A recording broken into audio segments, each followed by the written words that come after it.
The moon called Varine 9 hung quiet and red above the shadowed side of the gas giant. Its thin air shimmered with dust and electric storms. Far below the orbiting stations of the Galactic Union, a small repair base stood half buried under gray stone. Inside it worked a lone human engineer named Dan. Dan had been stationed there for 3 long months. His work was simple but lonely. He fixed drones, tuned signal beacons, and kept the mining satellites running. He liked his tools and machines. They never argued, never judged, and always listened to logic. That day, he had just finished repairing a cargo drone when the alarm light flickered red. The sound was sharp in the empty base. A distress signal was being received, but the code was not human. It was from an alien ship. Dan frowned, wiped the sweat from his forehead, and checked the scanner again. The signal was close, maybe less than 30 kilometers away. He opened his communicator. "Control, this is Technician Dan of Outpost 12. I am receiving a foreign distress signal from coordinates 42.9 north, 12 east. Please confirm." No reply came. Only static filled the line. The communication tower above the base had been damaged in the last storm, and Earth Command was out of range.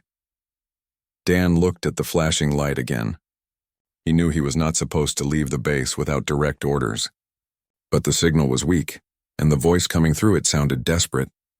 It was someone asking for help. He stood in silence for a moment, thinking. Then he grabbed his helmet and said softly to himself, "If I were out there, I'd want someone to come." He powered up his rover, loaded a small medical pack, and drove out into the red dust. The air outside was thin, and the horizon glowed faintly from the gas giant's reflection. The rover bounced over the rough ground, its wheels leaving long tracks across the silent desert. As he moved closer to the signal, he saw smoke on the horizon. Flames licked up into the dark sky, flickering blue and orange. The wreck of a shuttle lay half buried in the ground. Its wings were torn apart, and pieces of metal burned like stars scattered across the sand. Dan slowed the rover and stopped a few meters away. His suit scanner showed radiation and fuel leaks. The fire was spreading. He stepped out and approached carefully, his boots sinking in the fine dust. Through the cracked hull, he saw movement. Someone was alive inside. He climbed over the metal pieces and pulled at a fallen support beam. The beam was too heavy, but the sound inside the wreck grew louder, a voice weak and fading. "Hold on," he shouted through his helmet speaker. "I'm coming." He pulled again, straining his muscles. The beam shifted a little. He pushed harder, using a metal bar as leverage. With a deep groan, the beam slid away. Inside, he found a figure lying against a wall. She was small, wearing a torn silver suit, her skin faintly blue with dark markings along her temples. She was alien, but her eyes, half open, looked almost human in their expression of pain and fear. Dan knelt beside her. Her breathing was shallow, and sparks were falling from the ceiling above. He quickly checked her pulse through the suit's sensor. She was alive, but only just. "Can you hear me?" he asked. She blinked weakly. Her lips moved, but the words were in another language. The translator in Dan's helmet struggled to catch it. Finally, it gave a soft beep and translated her whisper. "Help me," she said. "I will," Dan replied, his voice calm though his heart raced. He lifted her gently, careful of the wounds on her side. The ground shook as another explosion sounded behind him. The wreck was collapsing. He carried her out through the smoke, shielding her with his own body from falling debris. By the time he reached the rover, the shuttle behind them burst into flames. He laid her on the rover's flatbed, secured her helmet, and gave her oxygen from his emergency tank. As the rover moved back toward the base, Dan kept checking her vitals. She was losing consciousness, but every now and then she tried to speak. The translator caught fragments. "Princess, ship attack, traitor." Dan frowned. "Princess," he repeated softly. He looked down at her face. The fine patterns on her skin shimmered faintly in the rover's light. Whoever she was not a soldier or worker. Her suit bore the mark of royalty from the Valari Empire, a symbol Dan had seen in reports but never up close. When they reached the outpost, Dan carried her inside and placed her on the only medical bed. He connected her suit to the scanner and ran diagnostics. Her oxygen levels were low and she had internal bleeding. The medical AI started treatment at once. He removed her broken helmet and placed a breathing mask over her face. For a moment she stirred and looked at him. Her eyes were bright silver, full of confusion and gratitude. "You are human," she whispered. Yes, Dan said. You're safe now. Her eyelids fluttered closed and she fell into deep sleep. Dan sat back and sighed. His mind raced with questions. How had an alien princess ended up crashing on a deserted moon near his post? Why was no rescue team on their way? And what did she mean by traitor? He checked the communication relay again, trying to send an emergency signal. But the storm outside grew stronger, filling the air with interference. He tried every frequency he could, but nothing got through. Hours passed. The princess's condition improved slowly. Her body healed faster than a human's, which amazed Dan. He watched her breathing steady and the color returned to her skin. Suddenly, the sensor alarm beeped. Multiple ships were entering the moon's orbit. The radar showed 3 large vessels, Volari ships. Dan felt relief. They had come for her. He stepped outside the base to set up a landing beacon. The storm made visibility low, but soon bright lights cut through the dust. 3 sleek silver ships descended, their engines humming like deep thunder. When they landed, armored figures stepped out, tall and graceful, their suits glowing faintly with blue lines. One of them, clearly a commander, approached Dan. "You are the human who sent the signal?" the commander asked through a translator. Dan nodded. "Yes, I found her in the wreck. She's alive." The commander's eyes narrowed. "Show me." Inside the base, the princess was awake but weak. When she saw the commander, she reached out her hand. "He saved me," she said softly. The commander looked at Dan again. For a moment, his expression changed from suspicion to surprise. "You entered the fire to rescue her?" "Yes," Dan said simply. "I could not leave her there." The commander gave a short bow. "Then you have our respect, human. The queen herself will wish to see you." Before Dan could reply, the soldiers lifted the princess onto a stretcher. She looked at him one last time before being carried out. Her gaze held gratitude, but also something else, a silent warning. The commander turned to Dan.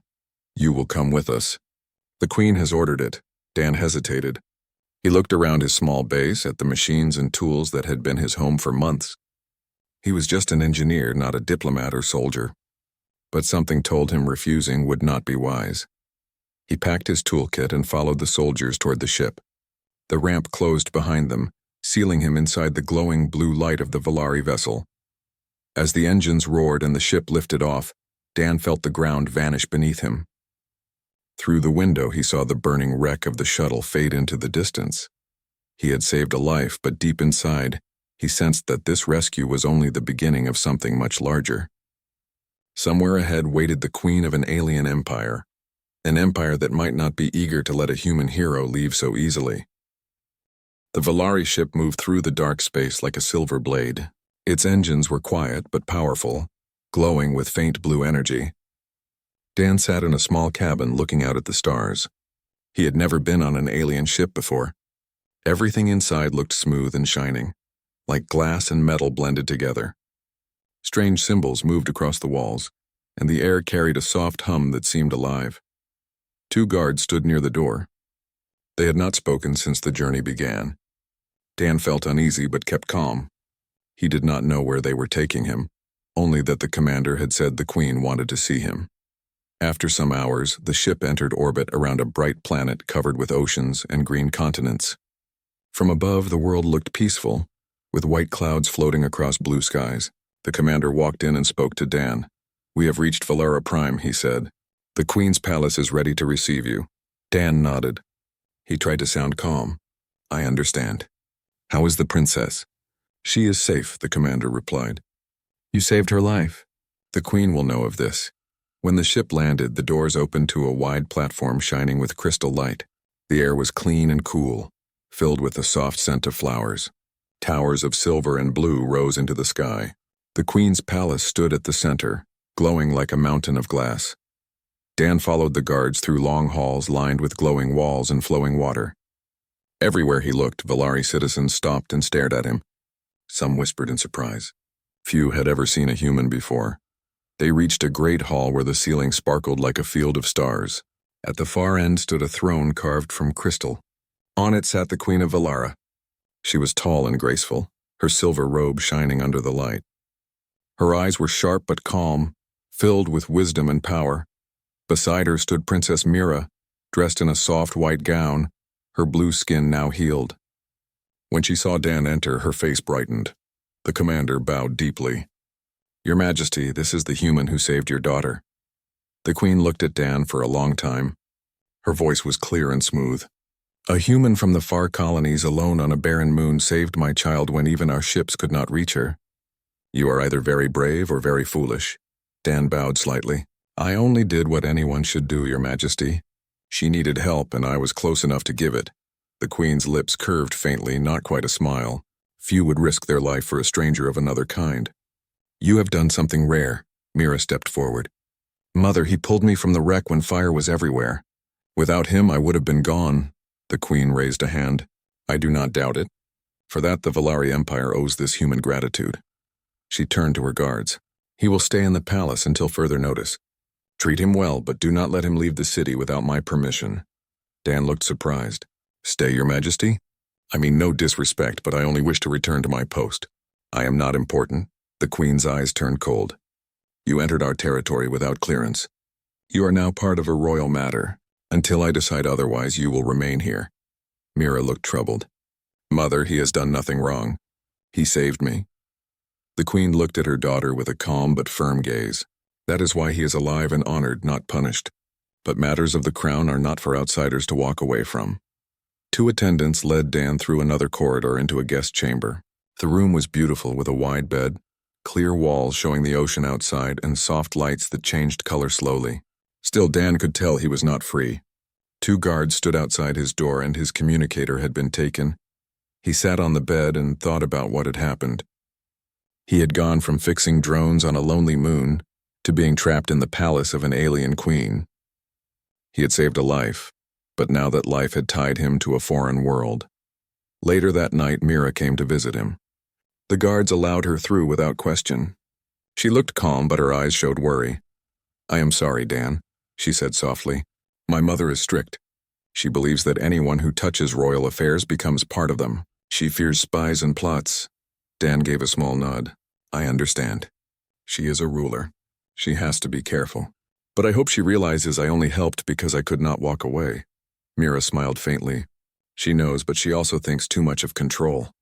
She will not let you go until she finds the truth behind the crash. Dan looked at her curiously. Do you know what caused it? Her smile faded. Yes and no. My shuttle was attacked. It was not an accident. Someone inside the royal court wanted me gone. Dan frowned. That is serious. Do you have any idea who? Mira shook her head. I do not have proof yet. But the attack signal came from inside our own defense grid. Only someone close to the Queen could access that. Dan leaned forward. If that is true, your life is still in danger. Mira nodded. That is why my mother is afraid. She hides it behind rules, but she is trying to find the traitor, and now she fears they might use you to reach me again. Dan thought about it. He had been accused before in his life of things he did not do. This was worse. He was far from home, surrounded by aliens and under suspicion for something he did not even understand. I cannot just sit here, he said quietly. If someone tried to harm you, I should help you find who it was. I have technical skills. Maybe I can scan the crash data. Mira looked surprised. You would help again, even now? Dan smiled. If I can fix machines, maybe I can fix this too. The next morning, Mira arranged for him to visit the Royal Science Hall under her supervision. The hall was full of glowing panels, hovering crystals, and screens showing streams of data. The Rex memory core had been recovered, but it was damaged. Dan asked for basic tools. The Valari engineers watched with interest as he opened the core and started connecting wires. His fingers moved quickly and confidently. After some time, the screens flickered and displayed fragments of the last flight. There, Dan said, pointing. That signal, see it? It came from the defense network itself. Someone used royal codes to override your navigation. The Valari scientist murmured in surprise. Mira looked both shocked and relieved. So it was not a malfunction. It was sabotage. Before they could analyze further, guards entered the room. The Queen herself stepped in. Everyone bowed. She looked from the screen to Dan, her eyes thoughtful. You found this? She asked. Yes, Your Majesty, Dan said. Your system logs show an override code from inside your own palace. Someone wanted the princess's ship to crash. The Queen's expression did not change, but her tone grew sharper. Do you realize what this means, human? You have touched secrets of our defense. Dan met her gaze. I only wanted to help find the truth. The Queen studied him for a moment, then turned to her advisors. Seal this room. No word of this leaves these walls. I will handle the matter myself. As the others left, she approached Dan. You are clever for a human. Too clever, perhaps. If this information spreads, it could tear my court apart. Dan stayed calm. Then you know someone inside betrayed you. Keeping silent might only help them. The Queen's eyes glowed faintly. You speak boldly. Many would tremble in front of me. I only speak what is right, Dan said. For a long time she said nothing. Then she gave a short nod. Very well. You will stay in the palace under my protection. Until the truth is known, no one must harm you. Do not try to leave and do not share what you found. I will decide what happens next, Dan bowed. Understood, Your Majesty. As she left, Mira looked back at him with concern. When the door closed, Dan sat again in silence. He had uncovered part of the truth, but it had only made his position harder. He was now the only human who knew the secret behind the attack on the royal family. Outside his window, the ocean shimmered under the light of 3 moons. Somewhere in the palace, a traitor watched from the shadows, and the Queen's eyes turned more cautious with every passing hour. Dan did not yet know it, but saving the princess had only been the first test. Now he had to survive the games of an empire that did not trust him, but could not afford to lose him either. Days passed since Dan discovered that the attack on the princess had come from inside the royal network. He stayed inside the palace under watch, but he was no longer treated like a prisoner.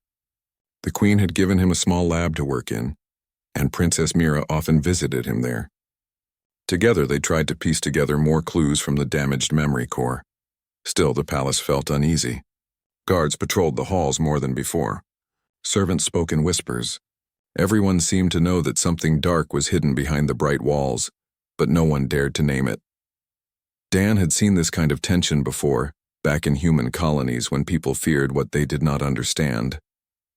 Here it was worse because the Empire's future rested on silence and control. One evening, Dan sat near the wide window of his lab. Outside, the sky was glowing purple as the sun set behind the towers. Mira entered quietly, holding a small device in her hands. Dan, she said in a low voice, I found something strange in the palace archives, a security file that does not belong there. Dan turned to her. What kind of file? It is sealed with a royal key, she said. Only high ministers and the Queen can open it. But the date matches the day before my flight was attacked. Dan stood and took the device. If someone hid that file, they had something to hide. Let me see if I can unlock it. He worked carefully, connecting his tools to the Volari data crystal. The alien technology was complex, but Dan had learned enough to understand its logic. After some time, the screen flickered, and a single line of text appeared. Mira leaned closer to read it. Her face turned pale blue. This is the signature of Minister Arak, she whispered. He was in charge of fleet security. Dan looked puzzled. Does your mother trust him? She did, Mira said. He has served since before I was born. He was always close to her counsel.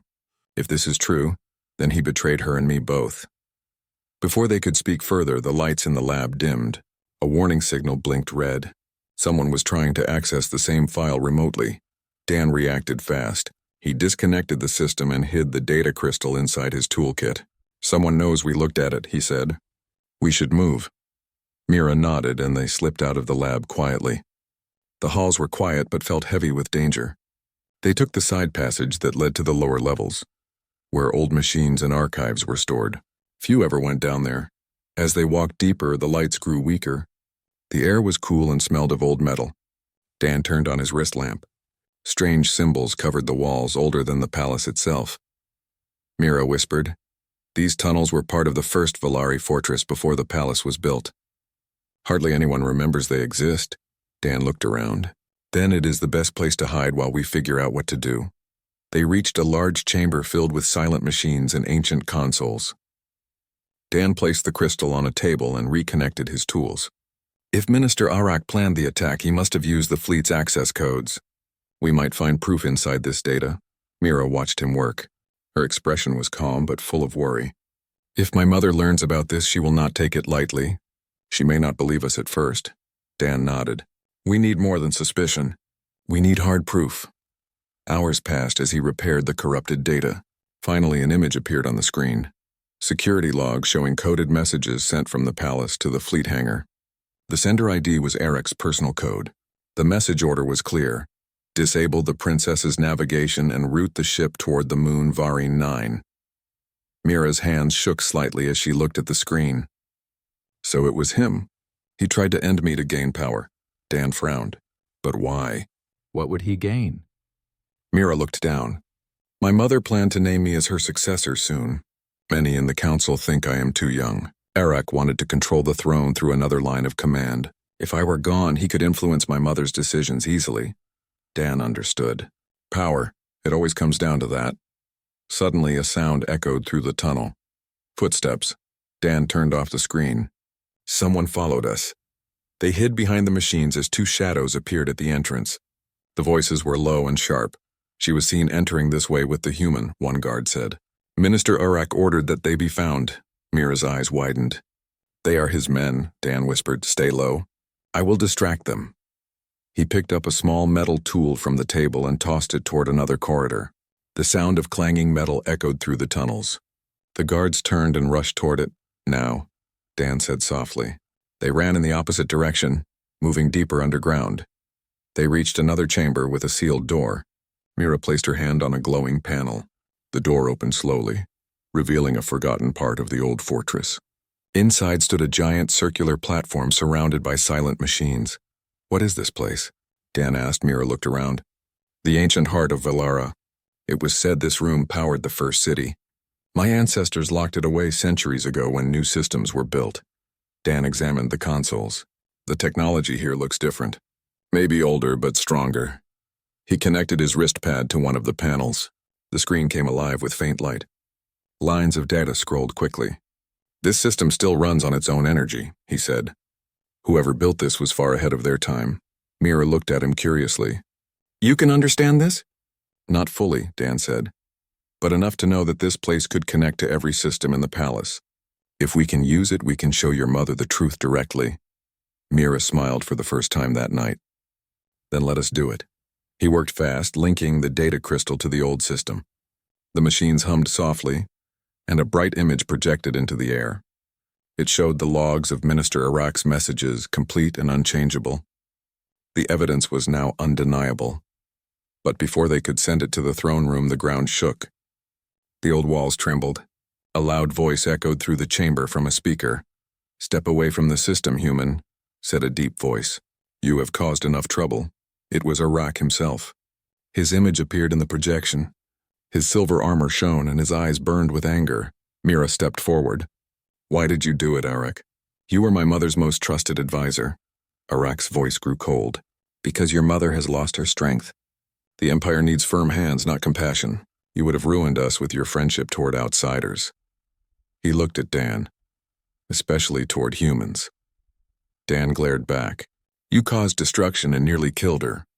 That is not strength, Arak ignored him. You will hand me the data crystal, or I will seal this chamber and let it become your grave. Mira lifted her chin. You forget this place belongs to my ancestors, not to you. She pressed her hand against another panel, and the ancient system responded. Bright energy surged through the floor. The door behind them sealed shut and the projection burst into full power. The palace network connected instantly, sending the image of Iraq's messages across all royal channels. In the throne room above, the queen watched in shock as the proof appeared before her and every guard in the court. Her daughter's face showed beside the evidence and she understood what had happened. Iraq shouted angrily. You fool. You have doomed yourself. He fired a pulse weapon at the console, but the old system's shield flared, blocking the shot. Sparks flew. Dan pulled Mira away as a blast hit the wall behind them. We have to go, he said. They ran toward another tunnel. The power from the ancient system caused the ground to shake again. Dust fell from the ceiling. Behind them, the machines glowed brighter, protecting the last of the evidence before shutting down. When they finally reached the upper halls, guards loyal to the queen were already rushing in. Arak's men were being captured. The queen stood at the top of the steps, her robe shining like fire in the light. Mira stopped and bowed. Mother, we have proof. Arak was behind it all. The queen looked at Dan and then at her daughter. I know, I saw everything. The old system sent the truth across the entire network. The court is already in chaos. Dan stepped forward. Your Majesty, Arak escaped into the lower tunnels. He might try to return. The Queen nodded. He will not get far. My guards will deal with him. She looked at Dan for a long moment. You have done again what even my best could not. You uncovered the poison inside my own court, Dan bowed. I only followed the evidence. The truth speaks for itself. The Queen's expression softened slightly. Perhaps. But the truth is often dangerous. Now the Empire owes you more than thanks. Mira smiled with relief. Then he is free to return home? The Queen looked at her daughter and then back at Dan. That is a question I have not yet answered. For now, Dan only felt tired. The palace was calm again, but he knew this peace was fragile. Somewhere beneath the shining walls of Valara, the secrets of power and loyalty were still shifting. As the suns rose over the Silver City, Dan looked out from the balcony. He had come as an outsider and found himself part of a storm far greater than he had ever imagined. And deep inside, he knew the story was not over yet. The palace of Valara was quiet in the early morning, but the calm was only on the surface. The halls that had seemed serene were now filled with tension and watchful eyes. Word had spread that Minister Arak had been exposed for trying to harm Princess Mira. The Queen had ordered his capture, yet the possibility of loyal followers remained. Dan understood that the danger had not ended. He walked alongside Mira through the crystal halls toward the Queen's council room. Today, all the major figures of the Empire were to gather. Dan was allowed to attend as a witness because of his role in uncovering Arak's betrayal. Guards flanked them, tall and imposing, but Dan felt strangely steady. He had faced danger before, and now he trusted his skills more than ever. Inside the council room, the Queen sat at the elevated crystal throne. Her eyes were calm but commanding. The council members took their places, each wary of the others. Dan noted that some of them avoided his gaze, as if unsure whether he was an ally or a potential threat. Minister Arak has been found guilty of treason, the Queen announced. Her voice carried over the room like a deep river. He tried to kill my daughter and manipulate the Empire's future for his own gain. I demand that any of his followers reveal themselves now. You will not escape justice. A murmur spread through the hall, but no one spoke. The silence felt heavy. Dan leaned slightly toward Mira. Do you think he has men ready to attack? He asked quietly. Mira's eyes were steady. Yes, he is clever and dangerous. He will try to regain control before the Queen can punish him. Suddenly, alarms blared through the palace. The walls vibrated as the lights flickered. The guards reached for their weapons and the council members froze in fear. Dan's heart pounded. They are coming, Mira shouted. Arak's followers, before anyone could move. The doors of the council hall burst open. Shadowed figures rushed in, armed with energy blasters and moving with deadly precision. They were Arak's loyalists, determined to rescue him or create chaos. Protect the Queen, Dan shouted, instinctively moving toward the nearest console. He needed a plan. The Valari guards engaged the attackers, but the hall was wide and dangerous. Blasts of energy lit up the room and sparks flew from the crystal walls. Some council members ducked behind their seats while others tried to fight back with defensive devices built into the floor. Dan sprinted to the central console. He had noticed its interface during the council's meetings. If he could override it, he could seal the doors and prevent the attackers from entering further. His fingers moved quickly, connecting his human tools to the Valari system. Mira fought beside him, deflecting attacks and using her personal shield to protect those nearby. She moved with skill, showing why she was the princess. Dan could not help but admire her courage. The attackers advanced, their blasters cutting across the room. Dan activated the console, and a wall of energy rose from the floor, blocking the nearest group. Sparks danced as their weapons hit the barrier, but it held. Keep them back, Dan shouted. Mira, cover me while I finish the override. Mira nodded. I will, she called. She deflected a blaster beam toward the wall, knocking two attackers off balance. Dan worked fast, rerouting the palace's energy to reinforce the barrier. He tapped into the old systems he had discovered in the tunnels. The network of hidden conduits beneath the palace allowed him to expand the barrier around the hall, sealing the attackers inside a protective bubble. The followers of Arak were trapped, But they did not give up. They fired in unison, blasting at the walls, trying to break free. Sparks flew and the floor shook. Dan could feel the strain on the palace systems. Almost there, he muttered. With one final adjustment, the barrier's energy flared bright blue, stabilizing completely. The attackers were immobilized, and their weapons powered down. Mira's breathing was heavy, but her eyes shone. "You did it, Dan," she exclaimed. Dan smiled briefly, but stayed focused. "We are not done. Arak is still out there. He will come back." The Queen stepped forward, her presence commanding. "The palace is secure for now thanks to this human, but we must act quickly. Arak cannot escape punishment or he will strike again." Dan nodded. "Then we need to find him before he regroups." The Queen turned to her guards. "Split into teams. Search every corridor, every secret passage. Do not leave a corner unchecked. And take this human with you. He knows the tunnels and the palace better than anyone else." Dan was surprised. "Me?" he asked. "You will guide us," the Queen said. "Your knowledge saved the princess. Now it must help capture the traitor." Mira joined him. "We can do it together," she said. Her presence gave him courage. They moved through the hidden corridors, deeper into the palace. Dan led the way, pointing out tunnels and old security nodes. The passages were narrow, winding, and full of shadows. Arak could be anywhere. They reached a large observation deck overlooking the lower docking area. Dan noticed a shadow moving quickly among the ships. "There," he whispered. "Arak is trying to reach one of the escape vessels." The Queen's guards positioned themselves. Mira stood beside Dan, ready. Arak appeared on the platform below, his silver armor shining. He raised his arm, pointing toward the ships. "Fire!" he shouted to his men. Blasts of energy lit the dock. One of the Queen's teams was hit and sparks flew into the air. Dan and Mira ducked behind a support beam, watching the chaos. "We have to stop him before he escapes," Dan said. Mira nodded. "I can disable the ships if you cover me." Dan moved to the console controlling the docking system. He typed quickly, rerouting the control signals. Meanwhile, Mira aimed her energy shield at the ship's engines. With a focused pulse, she disabled the power to all but one vessel. Arak noticed immediately. "Impossible!" he shouted. He tried to override the system, but Dan had locked the controls. With a roar, Arak activated his personal thrusters, launching himself toward the remaining ship.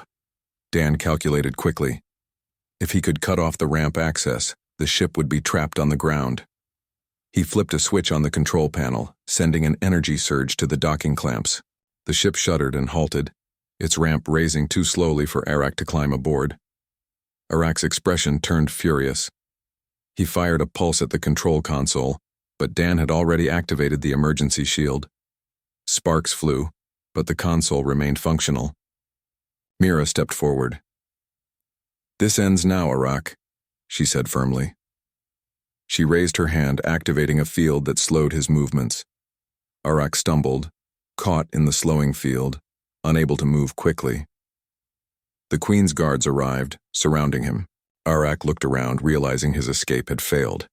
"This is not over," he growled. "It is over for you," the Queen said coldly as she stepped forward. "You will answer for your crimes." Arak struggled, but the guard secured him. He glared at Dan and Mira, but there was no way to escape. Dan exhaled, feeling the tension leave him. The palace was quiet again. The battle had been fierce, but they had won. The Queen had regained control, and the traitor was in custody. Mira looked at Dan. "You risked so much today. I do not know how to thank you." Dan shook his head. "I only did what needed to be done. You were in danger. That is enough." The Queen approached them both.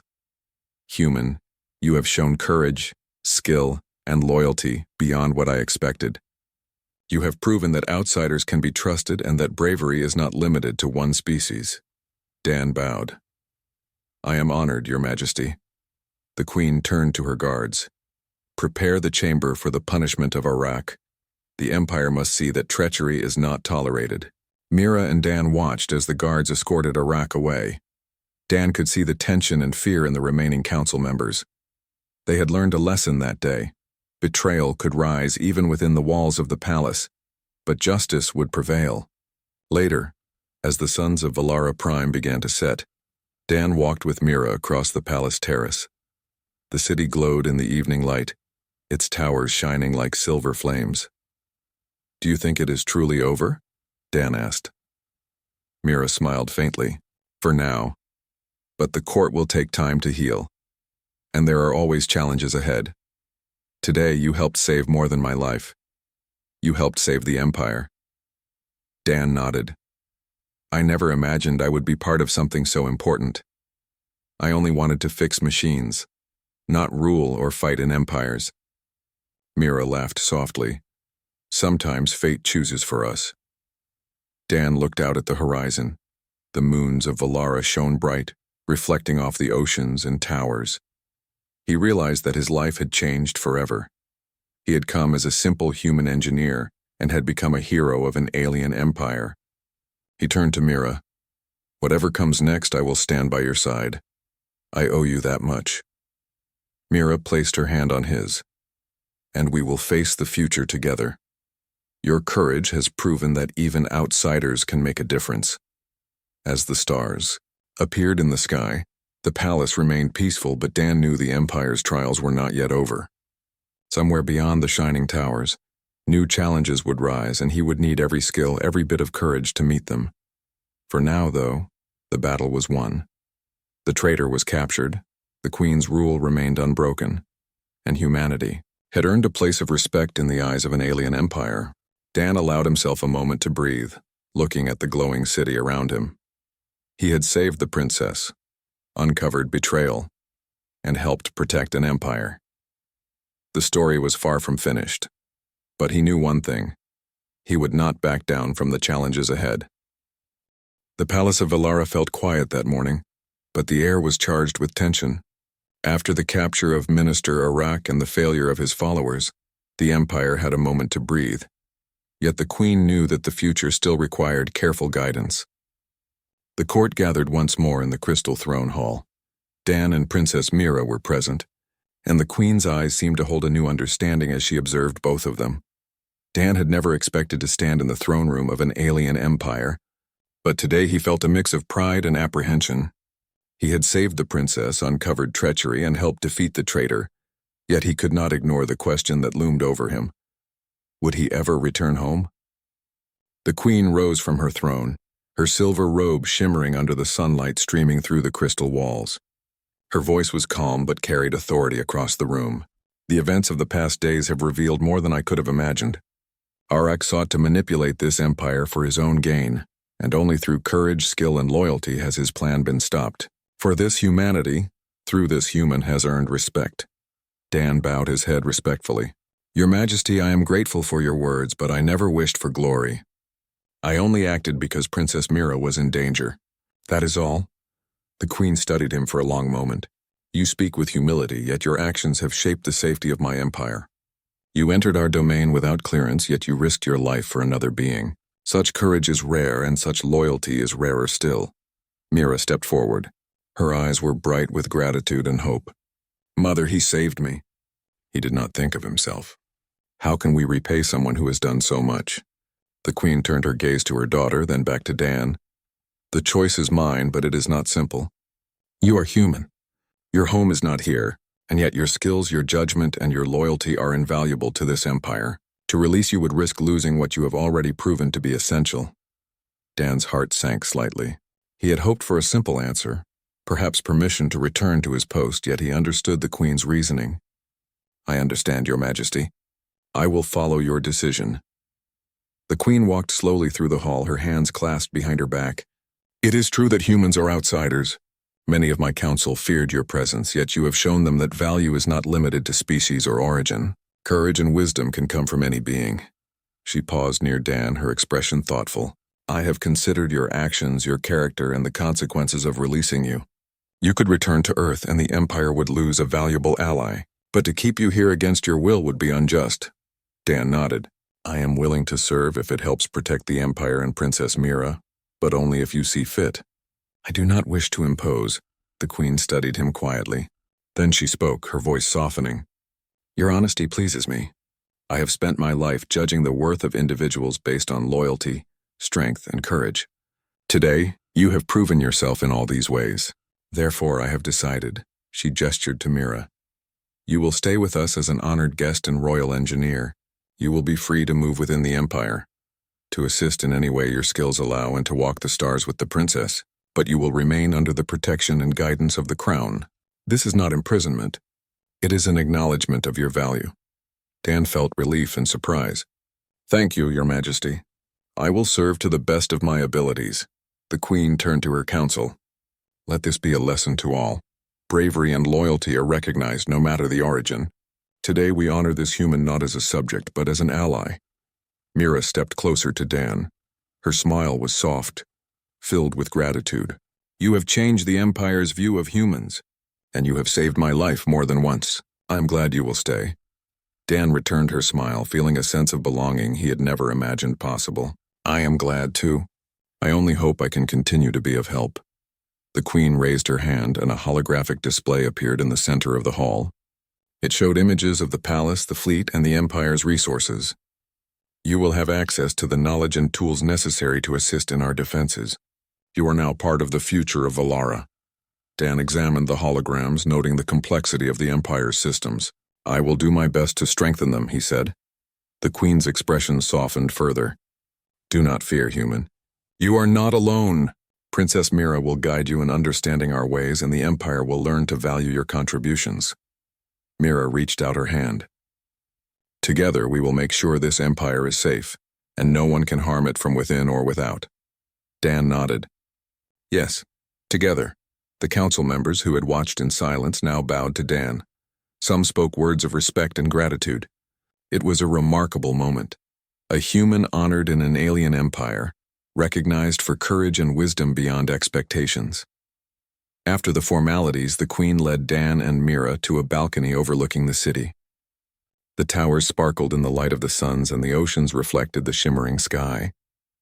Dan felt a sense of wonder. He had never imagined such beauty, such power, or such responsibility. You have proven that even outsiders can make a difference, the queen said, her voice gentle. The Empire will remember this day and humanity will gain new respect in Valara. Dan looked at Mira. I never thought saving one life could lead to all this. Mira smiled. Sometimes small actions create the largest changes. The queen placed her hand on Dan's shoulder. Remember, courage and loyalty are the highest virtues. You have both. Use them well. The Empire trusts you now. Dan felt a mix of pride and humility. I will honor that trust, Your Majesty. I promise, the queen nodded. Then go with my blessing. Explore the Empire, assist where needed, and learn its ways. You will no longer be a mere visitor. You will be a valued part of our world. As the sun set, Dan and Mira stood together looking over the glowing city. He realized that he had found not only a place of importance but a purpose. He had begun as an engineer on a lonely moon and had become a hero recognized by an entire empire. Mira's voice broke his thoughts. Tomorrow we begin new projects. You will see the fleet, learn our technology, and help design systems that protect Valara for generations. Are you ready? Dan smiled. I'm ready. Whatever comes, I will do my part. The queen watched them from the balcony. Her eyes reflected the fading sunlight, calm yet full of authority. This is the beginning of a new chapter, she said softly to herself. For the Empire, for the princess, and for this human who has proven his worth. As night fell over Valara Prime, Dan understood that his life had changed forever. He had been tested in ways he never imagined, faced danger, uncovered betrayal, and helped protect an empire. Now he had a place among the stars beside the princess, and within a civilization that had once seemed so distant and alien. He had saved a life, but more importantly, he had earned a future where humanity could stand alongside the Valari, proving that courage, loyalty, and wisdom were universal values, transcending worlds and species. And as the twin moons rose above the palace, Dan knew that his journey had only just begun. The queen's decision had secured his place, but the adventures, the challenges, and the bonds he would form in this vast and wondrous empire were yet to unfold. For the first time, he felt at home among the stars.